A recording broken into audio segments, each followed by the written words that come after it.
this particular course is to understand the basic classification of fine grained soil and coarse grained soil.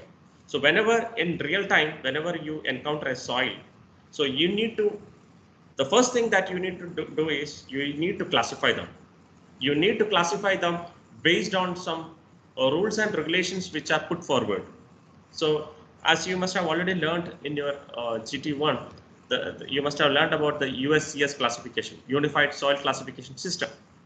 So based on which, and IS Indian Standard Classification, and there are various other ASTM classification. There are many ways by which actually we classify the soil. So one of the objective or the major objective is that whenever you encounter a soil in the field, you need to classify them as fine grained soil or coarse grained soil. So let me ask you one thing. I mean, what we gain out of doing this? Why do you want to classify a soil? So when the moment you classify them as fine grained or coarse grained soil, what is that we gain out of doing that exercise? Can somebody help me out?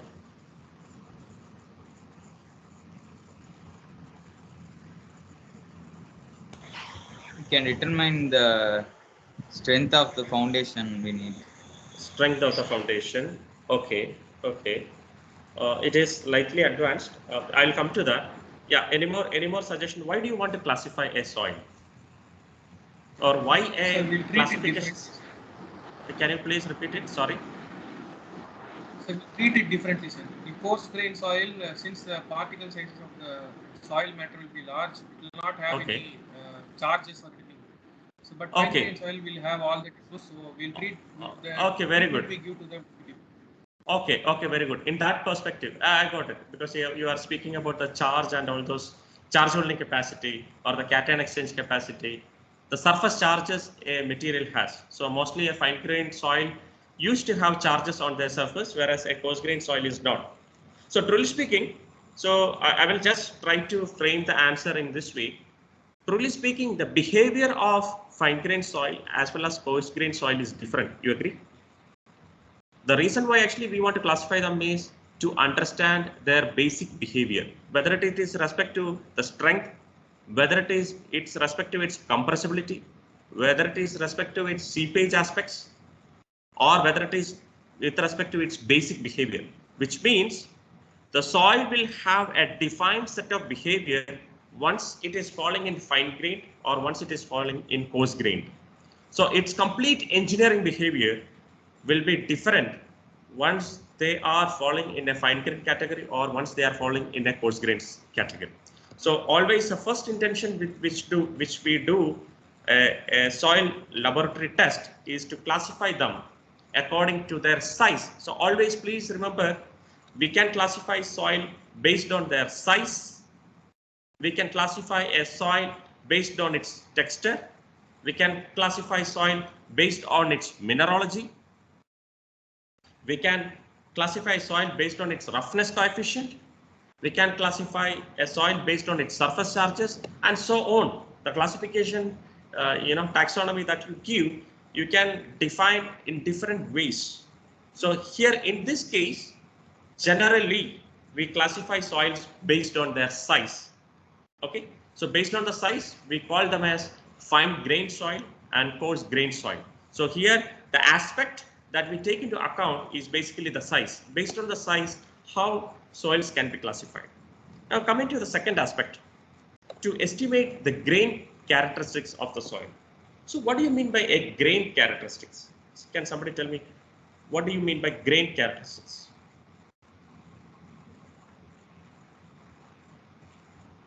Any answer? Any answer from yourself? I mean, let it be wrong. I mean, you can speak out. Because see, I can't see you. You can't see. I think you can see me, but I'm not keeping a track of who is answering.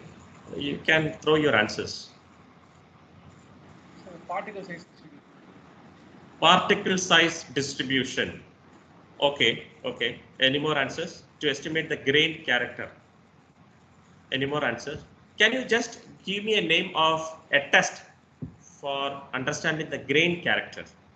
Can anyone? Sieve analysis. Sieve analysis. So in sieve analysis, we are trying to identify the size of each of the grains that is present. So I appreciate that that this particular test, the sieve analysis test, is to determine a grain character, which is basically the size. So I appreciate that. So any other test that comes to your mind? So always remember, there is something which is called as a grain character, and there is something which is called as a matrix character. So whenever an individual grain, so whenever you take some soil from the field, it will be a mixture, right? It's a heterogeneous mixture. It will have roots, it will have fine grain soil, it will have coarse grain soil, different colors, different texture, and so on. So when you take a single grain, it will have its own characteristics, right? So my question is, can you name any particular test so that actually that single grain will have its signature? So as somebody was mentioning, the sieve analysis, you are getting the size of an individual particle. So I appreciate that that particular test is basically giving you a grain character. Yeah, somebody was trying to answer. Please. Unconfined or confined compressive. Unconfined or compressive strength. Hello. Yeah. So truly speaking, so when you speak about strength and all those things, as normally whenever you speak about the soil strength, it is basically a matrix, a group of soil supporting a structure. It is not a single grain which is going to support a structure. You agree? So truly speaking, the strength, the compressibility, the permeability, all those engineering behavior is falling under the matrix behavior. It's a collective behavior. It is not the property of a single grain to define the strength of any matrix. But I can help you out, So for example, you are taking a rock sample. Just imagine you are taking a rock sample. A rock sample is basically a single, piece that you take for testing. So it can be a representative of a grain property. Okay. Now, any other test that comes to your mind?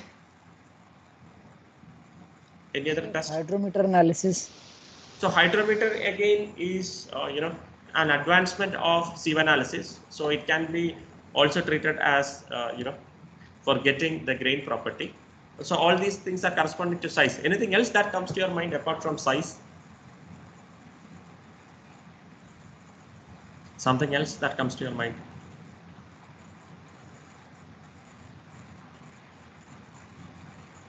Anything else? I'm sure that actually you have learned how you can define a material. Just imagine, I'm giving you steel and water. What is the basic difference with which you can differentiate it? I'm just trying to give you a clue. Basic property. Density. So density. Very good. Or the void ratio. Very good. Density. So density term is something. Density term is something which can be correlated to a grain property. The density. Density normally we differ. Sorry.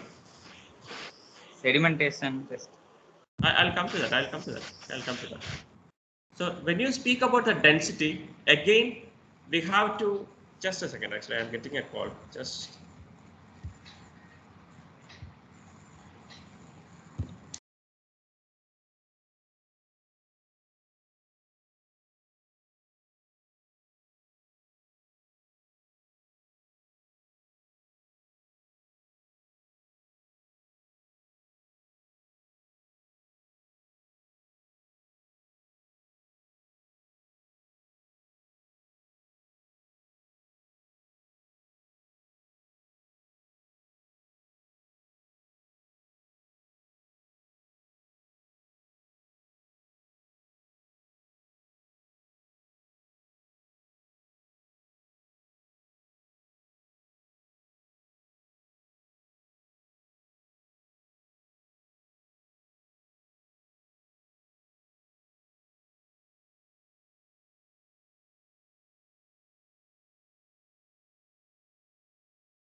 Hello, whether the slide is still visible? Yes, sir.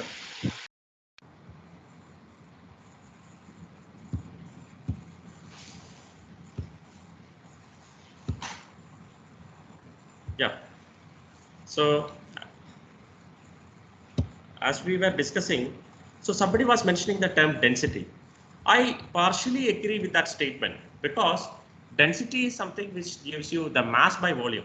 Again, mass is a cumulative term. You can have different materials inside a confined volume. You agree? So, say for example, you are having a 1 liter capacity mold or a 1 liter capacity box. You can fill with some material, you can densify it at different ranges, and the density will be keeping on changing, right? You agree with it? Yes, sir. Hello? So, which means that the density is not the apt word for defining a grain property. So, truly speaking, density is also a matrix property. It is not a grain property. Whereas the term specific gravity is something that defines a grain attribute. An individual grain will be having a specific gravity of its own. So density is basically a metric property, whereas the specific gravity is that something which is corresponding to a grain property. So please try to understand the basic difference between the grain as well as metrics, because metrics property will keep on changing depending upon the environmental conditions, the physical pressures that you apply, and so on and so. Whereas the specific gravity or a grain property, it won't change as a function of space or time or whatever it is. Okay. Now coming to the next objective of this particular lab is to learn the engineering properties. So this is something actually which is more close related to us. So finally, what is that actually we want? Finally, we all want to design structures, mega structures, dam, everything, helipads, airports, everything in earth or in soil. So we need to know its engineering property. We need to know its strength. We need to know its compressibility behavior. We need to know its permeability behavior. So all these three properties comes under the engineering properties of the soil. So this is how actually we have classified the entire laboratory for this particular semester. So we need to know what are the tests which can be used for understanding the classification of soil. We need to know the tests that have been used for understanding the individual grain property of soil. We need to know the tests that are being done for understanding the matrix property. As somebody was mentioning some terms called porosity, void ratio and all. Porosity, void ratio and all, it is a function of the pressure that you apply. The moment you apply more and more pressure from the top, the porosity will be diminishing, the void ratio will be diminishing, the density of a system is increasing. So these all are attributes of a matrix property. It's not an attribute of a grain property. So a grain property, say for example, its size. Size is basically a grain property. Say for example, specific gravity. It is basically a grain property. Say for example, its roughness. Roughness is defined for a particular, material that you take in your hand. Similarly, the morphological attribute, the mineralogy that you take is for an individual grain that you consider. So please try to realize the difference between a grain property as well as a metric property. So in geomechanics, it is important to know the grain property as well as the metric property. So whenever all these engineering properties are dealing with, we are more interested in knowing the metrics property compared to the grain property. Fine. Is this part clear for everyone? Or should I repeat somewhere? Clear, sir. About grain property, as I have told you, the major test or the one of the most important tests that we normally do in lab is basically the specific gravity. So in specific gravity itself, there are two methods by which actually you can do or measure the specific gravity. One is called as the Pycnometer method. The other method is called as the density bottle method. In both these methods, the Pycnometer method is mostly meant for coarse grain soil. Coarse grain in the sense, almost 50% or above is above 75 micron sieve size. We call them as coarse grain soil. If the total soil that you have taken is 50% or above is lesser than 75 micron, we call it as fine grain soil. Now, Pycnometer method is taken for soil which is coarse grained in nature, whereas the density bottle method is adopted for soils that are fine grained in nature. Now, we have the matrix property. In matrix property, one of the major aspects that we measure is basically the density. So there are two methods which we'll be learning in this semester for measuring the density.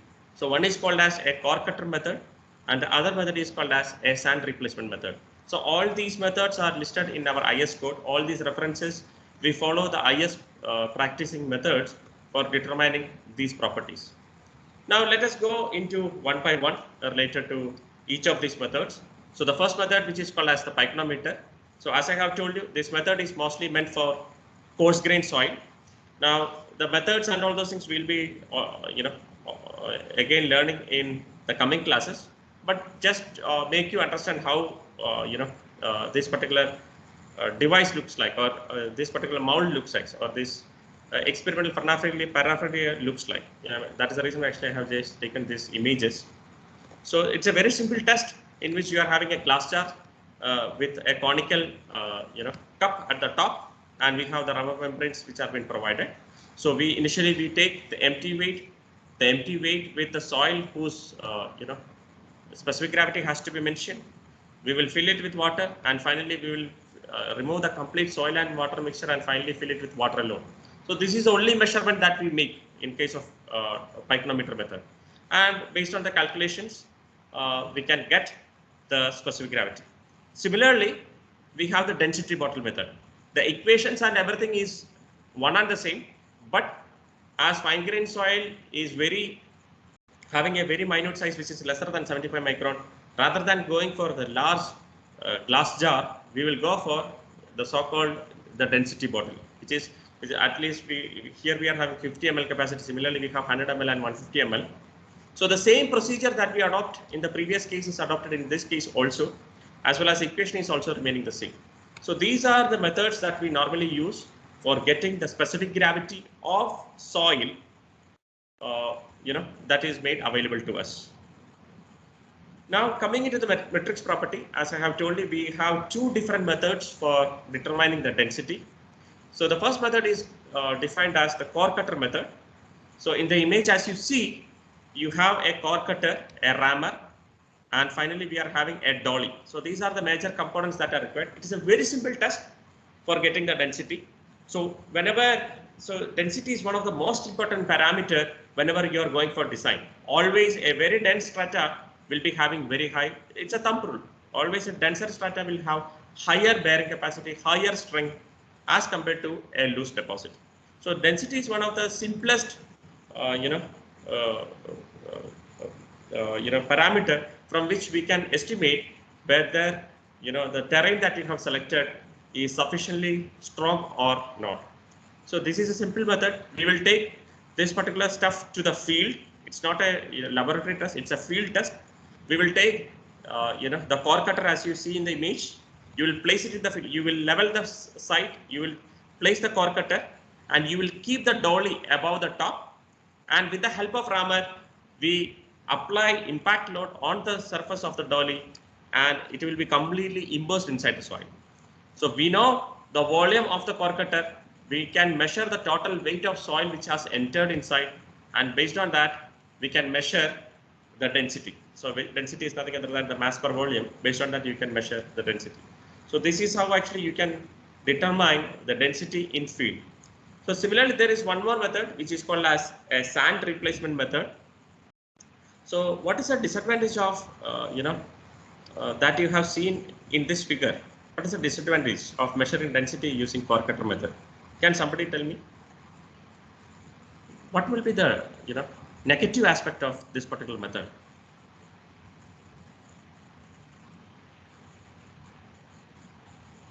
Any random answers? Just think, you will get the answer.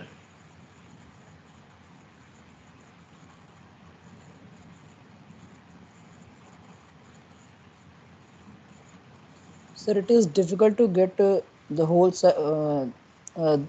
in this method, core cutter, when we are pressing it into the soil, it is difficult to get its whole volume filled by the soil sample. No, but I tell you, in field, you are seeing the image right now in front of you, right? Yes, sir. Okay, so we will keep the cutter, we will keep the dolly above the top, we will apply impact load using the rammer, and finally we will make sure that it is completely immersed inside the soil. So there is no question that actually it is partially filled. We will apply load with the rammer continuously such that the entire cutter is filled with soil. Yeah. Okay, and what we'll do is to take out the cutter, we will be excavating the soil around the cutter, and then only we will excavate it out so that actually the soil is not lost. Any other answers that you find, or any Sir, other? So when we are ramming, we'll compact the soil slightly, sir. So yeah, that is true. That part I appreciate. Though we are having a, if you closely observe, you can see the tip of the cutter is made sharp. Have you seen that? The last 10 mm, 1 centimeter, is made sharp. Even then, when you are trying to, push it inside, the density measured will be slightly higher than the actual density. I completely agree with that. Anything else? Is there a negative, or is there any location in which this particular, core cutter cannot be used? Any rough guess? Like only when soil is exposed. Only when the soil is exposed to? Like the surface you have to. Yeah. So this is a method which is meant for measuring at the surface level. You cannot measure the density at 2 meters or 3 meters. Is that what you meant? Yes, sir. I agree with that. Otherwise, actually, you have to make a pit of 2 meters or 3 meters. Again, you have to keep it over there. Again, you have to push it inside and you have to take it out. So this method has that disadvantage. So it is always preferred for surface density measurements. I appreciate that. Anything else? We cannot use So maybe for sandy soils. Excellent. Somebody was coming up with a very good answer. Just imagine, actually, you want the density in a beach. Okay. You take this device, you keep it in beach, you ram it, it will enter, and the moment you try to take it out, what will happen? The So complete fall sand, behind. simple as that. The sand will just get oozed out of it. So you cannot adopt this method if the soil is sandy in nature, purely sandy. So this method can be adopted only when the soil has some cohesiveness. What do you mean by cohesiveness? Some sticky nature. Okay, did you get the point? So a minimum cohesiveness is required for, using these methods for determining the density. Is this part clear? Shall I go to the next slide? Yes, sir. Now, this is a method in which it can be the previous disadvantage of the sand replacement can be overcome in sand. The previous disadvantage in a core cutter can be overcome. So using the sand replacement method. So these are like a magician cap, and we have a cone and we have a tray. So I will take you how to do it. You will take the tray to the field. After that, actually, you will excavate the soil, take the soil inside the tray, and as you see on the right hand side, you will make a excavation, a cylindrical excavation of, may not be a constant volume. Then what we will do is, actually, we will keep, as you see in the figure, you will keep this particular conical sand pouring cylinder, and we will allow the sand to fall inside the excavation that you have made, and based on the weight of soil which has gone inside, we can compute how much is the volume of excavation, and based on weighing the soil which is retained in the tray, you can back calculate how much is the density. So this is another method, though the calculations appears to be quite intricate. This is one of the best methods which can be adopted in case of sandy soils, wherein an undisturbed sample cannot be procured for measuring the density. Okay. Now let us come back to the basic objectives that we were discussing. I require your complete attention. If in case you are going to attend this lab, I need your complete attention for next 5-10 minutes. So this is where actually we are going to in depth of what is basically the geomechanics behind this particular laboratory that we are going to conduct. So truly speaking, the entire soil property, it is divided into in-text property as well as engineering property. I hope all of you are aware of. If not, please try to realize that the soil properties are defined as in-text property as well as the engineering property. Now let us go one by one. What do you mean by in-text property? So in-text property is basically something like an index, meaning that actually these are the tests that we are normally using to define or to classify a soil, or if you are trying to have a nomenclature, if you are going to name a particular soil, that is called as index. So index is nothing other than we are defining a particular soil to understand its name. We are trying to name a soil. For naming a soil, it is always important to do the index property. So in index property, we have the grain size distribution. I am sure that actually almost all are aware of. In grain size distribution, what we do is we have a definite set of sieve analysis starting from 4.75, 2.36, 1.18, 600 micron, 300 micron, 150 micron, and 75 micron. So these are the definite set of sieve analysis which is available to us. Now, please remember these sieve set up to 75 micron is as per IS standard, Indian standard specification. Whereas in ASTM standards, we have sieves which are available at up to 20 micron size. Okay, so 75 micron is basically kept as the barrier between fine grain soil and coarse grain soil. The grain size distribution as per IS 2720 part 4 1985, we do the grain size for coarse grain soil using sieve analysis. Now similarly, we have the hydrometer analysis. Now hydrometer analysis is meant for the getting the classification of soil which is lesser than 75 micron size. So lesser than 75 micron, why don't we go for sieve analysis? As I have told you, as per Indian standards, we have sieves that are available up to 75 micron. But as per EU standards, European Union standards, as well as ASTM standards, there are sieves that are available of the size of 20 micron even. Even then, despite of that, why we go for hydrometer analysis? Any random answers? So when the particle size becomes less, the soil becomes more and more sticky. So very it will good. form Very clogs good. and. Very good. That is that is answer for the question that I have asked. So lesser than 75 micron, the charges will become more and more aggressive. The charges of the particles become more dominant as compared to the gravity of the particle. So in higher sieve size or higher particle size, the gravity is the predominant factor that will create the falling down of particle rather than getting attracted to each other. Whereas particles which are lesser than 75 micron size, they have a sticky nature, inbuilt sticky nature. So the clogging of particle happens and we cannot sieve it down. Then if that is the case, actually why these fellows have created 20 micron, 40 micron, 50 micron sieves? Any idea? If that is the case, why people have created the sieves which are of lower sizes even? So there are particles that doesn't exhibit the sticky nature. Say for example, I will give you an example of alumina. It's a man-made alumina material which is mostly employed for creating filters, very fine filters. We create out of alumina powder. So this alumina powder actually it doesn't have any charges on its surface. It is basically a neutral particle. So it doesn't have any charge on its surface. So similarly, there are other particles like fly ash whose surface charge is almost neutralized. In such cases, we can go for the sieve analysis even up to 20 micron. Now, whereas if it is a soil, normal soil which is available from the field, you should anticipate the presence of stickiness, the charged particles, which will lead to the clogging of particle, and the results that you obtain by sieve analysis for particles that are lesser than 75 micron will turn out to be wrong.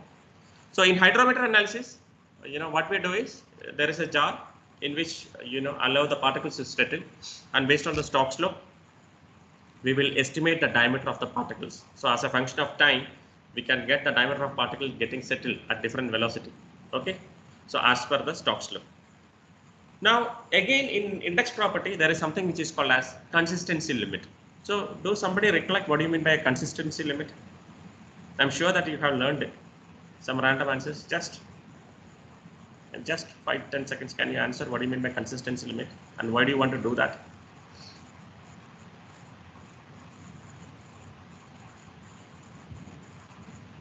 Consistency limits. I'm sure that actually you will be remembering these terms, right? liquid limit, plastic limit, and shrinkage limit. Now, this is basically an attribute of fine-grained soil. So, as I have told you, the index property is always for naming a soil. Just by doing a sieving analysis, you will be able to classify a coarse-grained soil. Whereas, just by doing a hydrometer analysis, you won't be able to name a fine-grained soil. So, I will just give you two options. There are, two predominantly non-fine-grained soil. Can you name them, fine-grained soils? So clay and silty soil. Very good, very good. So clay and silt are, the most common non-names under the fine-grained soil. Plus, but always remember, what is the size of clay and what is the size of silt? Any idea? Can somebody just try to recollect what are the size ranges?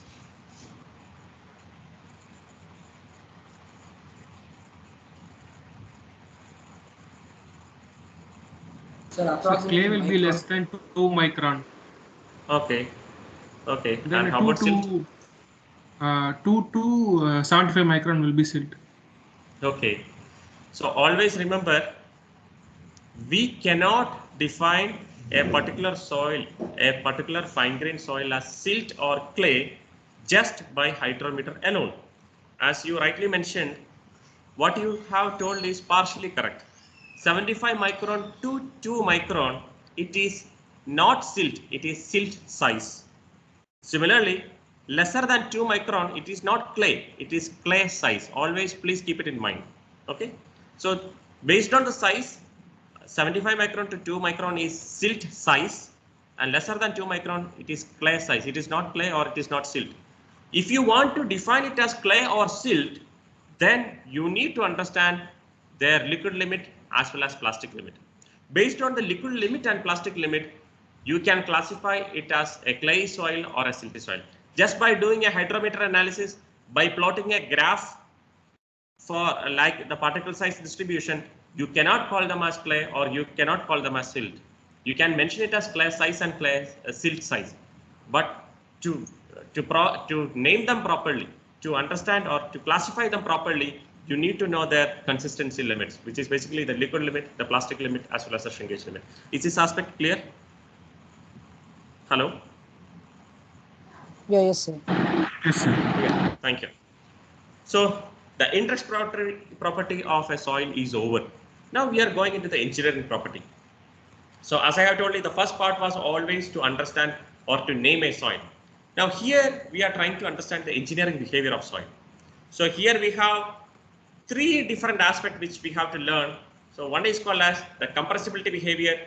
The second is basically the strength behavior. The third one is basically the permeability behavior. So these are the three aspects that one has to consider under the engineering property of a soil. As I have told you, engineering property is basically a matrix. A matrix of soil is governing its strength, its compressibility, as well as its permeability. Now we will go one by one. Coming into the first aspect, which is basically the compressibility. So what do you mean by compressibility? The word compressibility means what?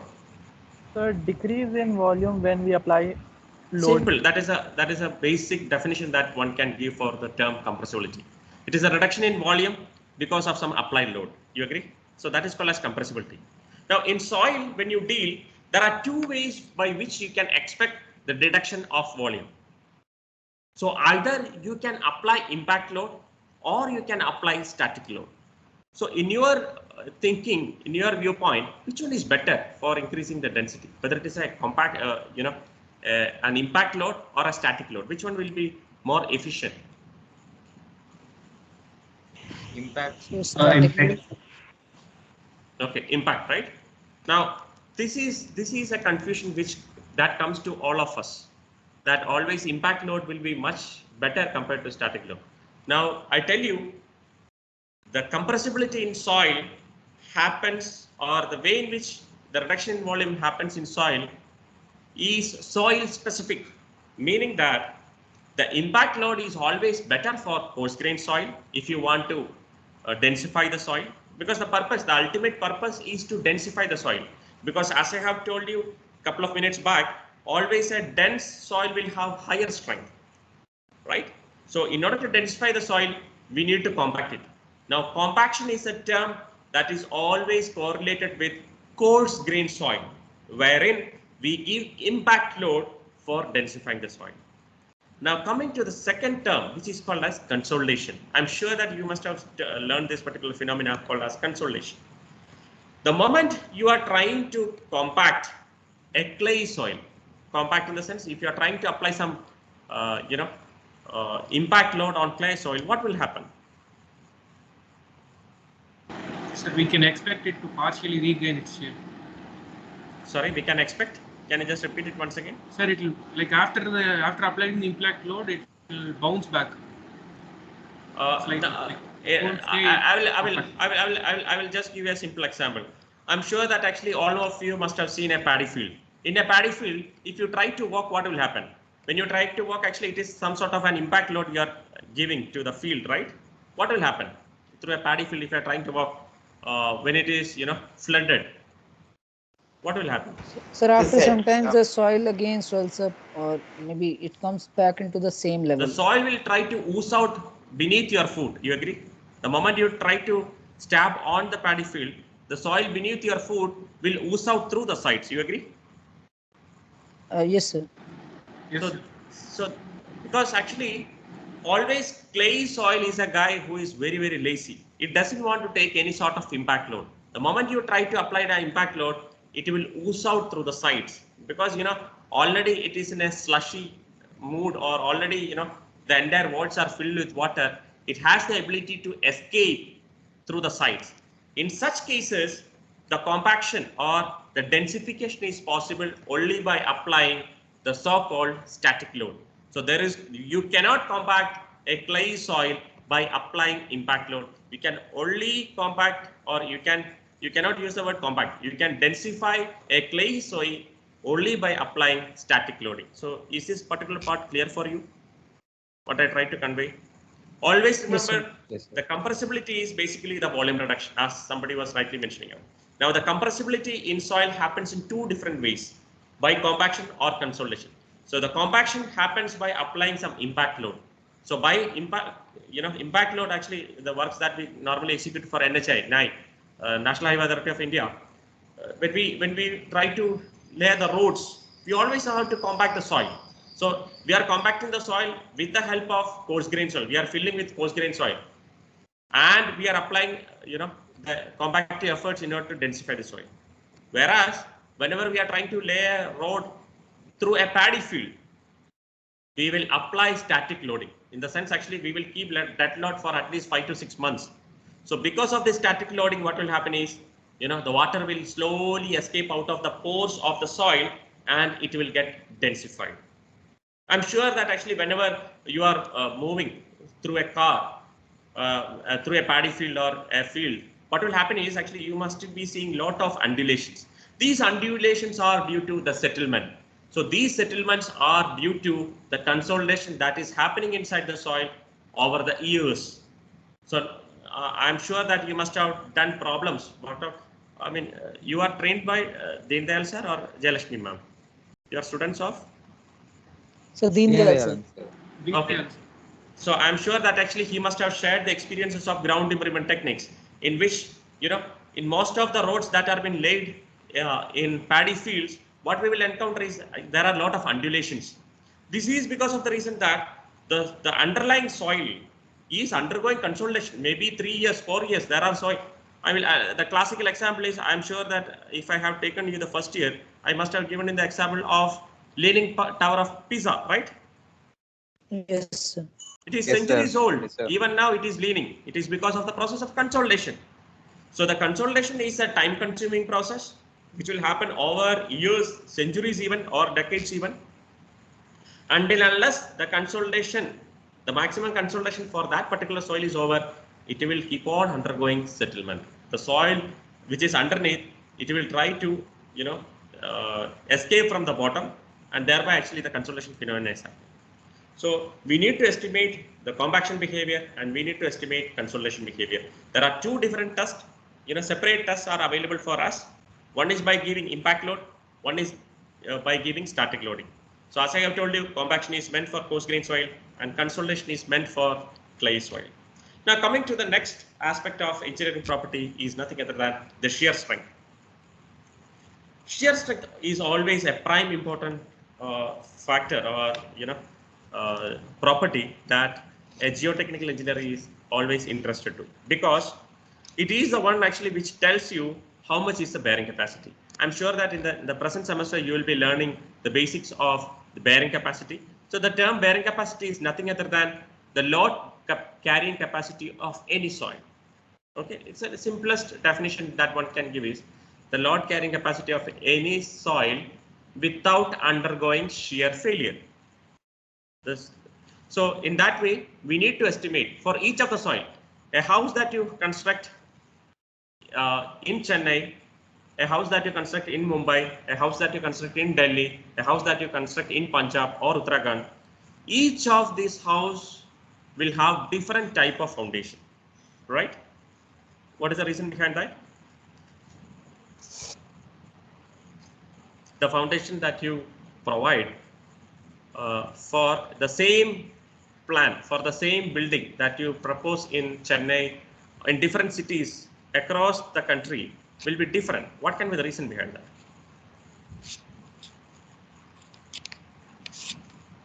Sorry, I have given you enough clues. What can be the reason? Nature of the soil. Nature of the soil. So finally, the strength of the soil will be different. Okay. The simplest answer is the bearing capacity available at different depth will be different at different locations. So in that way, the expense that you encounter for the same building in different locations will be different. In certain cases, actually, you won't be able to get a good strata even at 8 meters or 10 meters. In such cases, you will be forced to go for a foundation to a depth of 50 meters or 60 meters using pile foundation. So always the shear strength is a parameter that needs to be identified for the soil so that a proper foundation can be designed for each of the corresponding to the structure. So for that, we have the direct shear test, the unconfined compressive strength test, the triaxial test, as well as the vane shear. So these are the mainly adopted. Is it field test or laboratory test?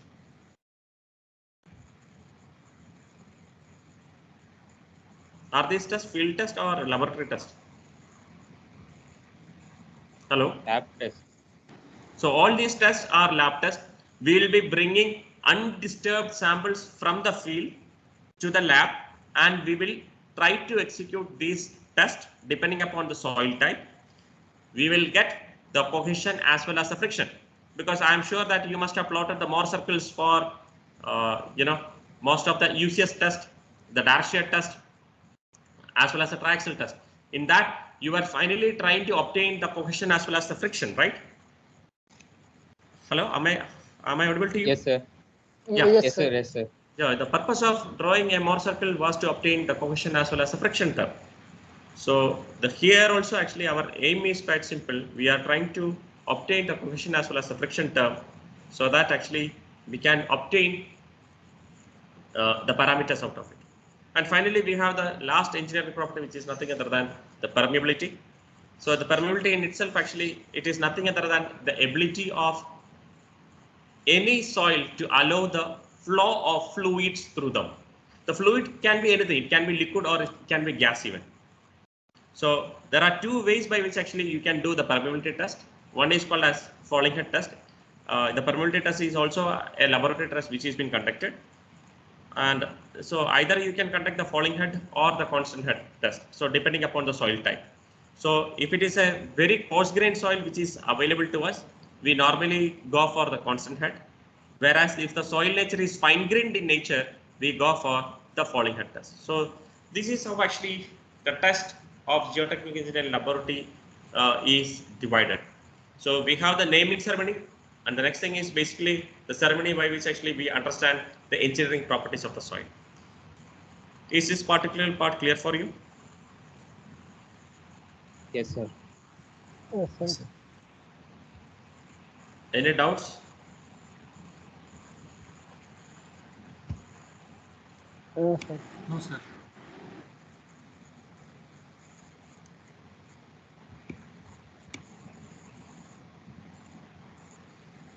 So this is the initial introduction for the lab.